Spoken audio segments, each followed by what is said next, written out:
Welcome to this explainer. What if we could just completely transform how we acquire new skills? Seriously, if you've ever felt like a slow, rote learner, just struggling to retain information, well, get ready to change that narrative. Today, we're exploring a pretty mind-blowing core premise: how to learn almost anything in a staggering 48 hours. Okay, let's dive right into this.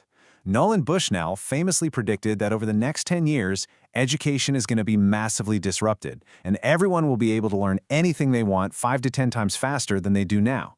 And we need that, right?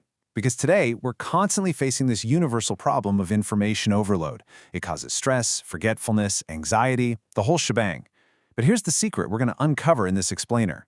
A genuinely good memory? It is not a genetic gift you're just born with. It's a technique, and it's absolutely one you can master. So, here's our roadmap for the journey today. We'll be looking at, number 1, the memory myth. Then, 2, foundation, the imagination shift. 3 is the SMASHIN SCOPE framework. 4, core memory techniques. 5, speed reading and mind maps. And finally, number 6, the 48-hour learning blueprint. All right, let's get started. So part 1, the memory myth, rethinking how we learn. It's really time to challenge our long-held beliefs about what studying should actually feel like. Traditional rote learning relies heavily on repetition and just staring at words, which really only uses the left side of your brain. And ultimately, that just leads to forgetting. Think about how often you have to constantly reread a sentence in a textbook just to grasp it. But visual learning is totally different. Think about it. When you watch a movie, you don't rewind it every 5 minutes, right? That's because visualizing information, playing it like a film in your head, actually engages both sides of your brain. It completely anchors the memory.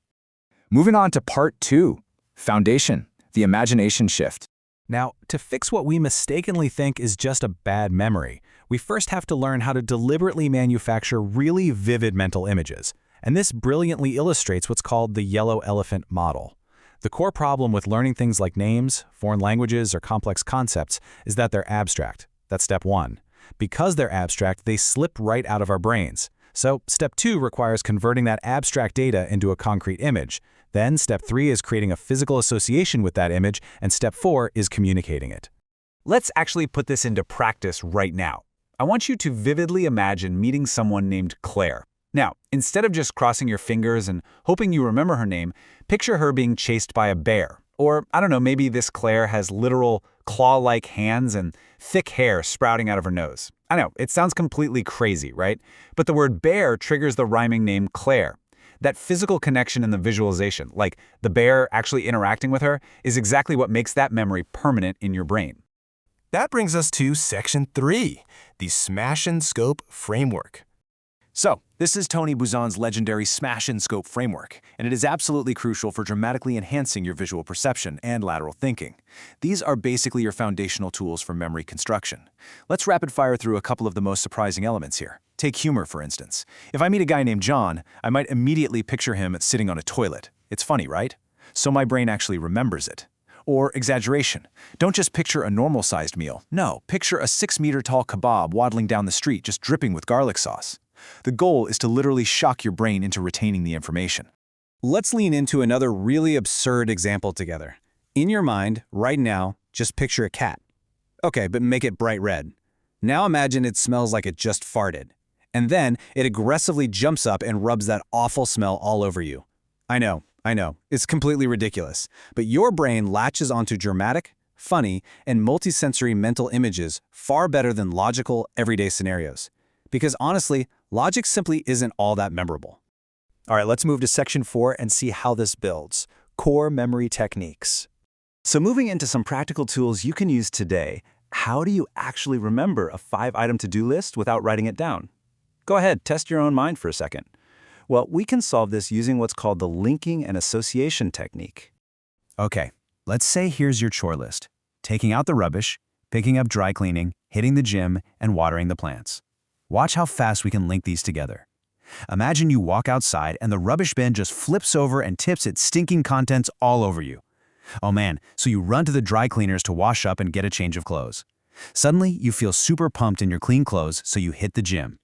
But you drink way too much water at the gym. The toilets are broken, so you have to go water the plants. See what we did there? By connecting those abstract chores into a hilarious, unbroken story, you create a sequence that is pretty much unforgettable. Now, what's really interesting about this concept is how we handle sequential data using the number shape technique. This essentially maps abstract numbers to concrete objects that visually resemble them. Notice how the number 4 kind of looks like the sail of a boat, and the number 5 curves exactly like a hook. So if the 4th item on a list you need to remember is a computer, you simply visualize that sailboat but with a giant computer attached to the back of it for navigation. Boom, you've instantly linked the abstract number to a totally memorable image. Then, of course, we have the incredible method of loci, which you might know as the memory palace. Spatial memory is honestly our brain's absolute strongest asset. By combining sequential locations like the rooms in your own house with absurd visualizations, you can memorize endless lists. Imagine walking up to your front door, but instead of a door, it's a giant mobile phone that you literally have to swipe to open. You walk inside, jump on your bed, and it is just entirely smothered in sticky yogurt. The beauty is, you can walk through that familiar physical space in your mind anytime and just easily retrieve the information.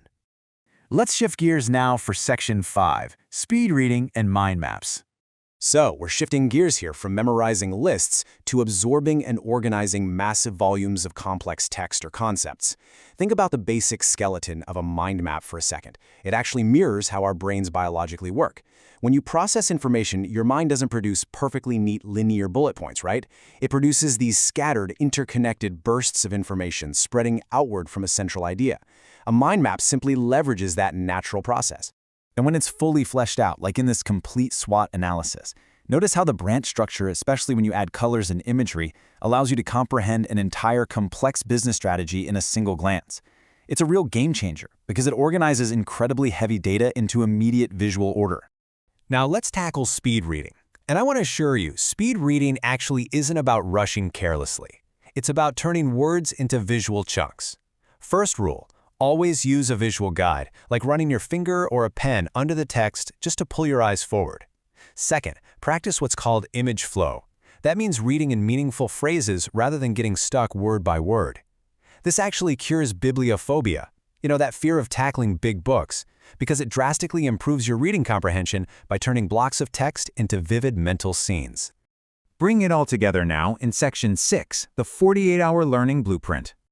So the crucial point is, learning a language or an instrument in 48 hours isn't about just sitting at a desk and frantically cramming. No way. It's about this exact time breakdown. You spend 3 hours gathering materials, 2 hours strategizing, followed by organizing and creating accountability for about an hour each. Then you spend up to 30 hours of actual, focused memorization using the visual techniques we just talked about. Finally, you review for an hour using spaced repetition and spend 10 solid hours practicing and applying the knowledge. True success here comes from heavy preparation and practical application, not just cramming. And remember, this isn't just some nice theory. By utilizing these exact visual and structural strategies, memory expert Tansel Ali actually memorized 2 entire Yellow Pages phone books in just 24 days.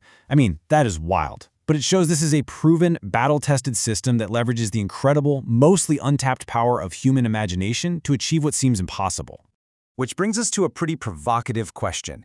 If you could just download any new skill or language into your brain over the next 48 hours, what would you choose to learn first? Don't let this just be another explainer you watch and then immediately forget. Take action right now. Pick a skill, apply this visual memory toolkit to your own life, and start building your 48-hour blueprint today. Keep visualizing, keep learning, and thank you so much for joining me.